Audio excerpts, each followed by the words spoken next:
All right, so what we're going to showcase here is an oscilloscope. An oscilloscope is a voltmeter that measures voltage in time, so you get to see a history of what's going on.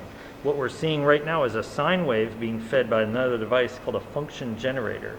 And with an oscilloscope, we can change the time base, so how fast it's acquiring as far as measuring. And if you'll notice on the side, you can see what this base is. This is 200 milliseconds per division, 100 microseconds per division. So I can shrink it or expand it, and then I can change vertically how it defines the resolution of the vertical axis so I can measure things.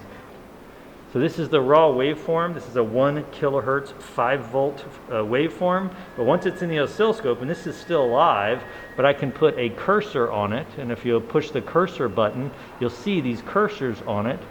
And then if I put it in track mode, and now I can move the cursor on the waveform. So if I want to go, say, to the top of the waveform right there with cursor A, and then cursor B, I go down to the bottom of the waveform right down there.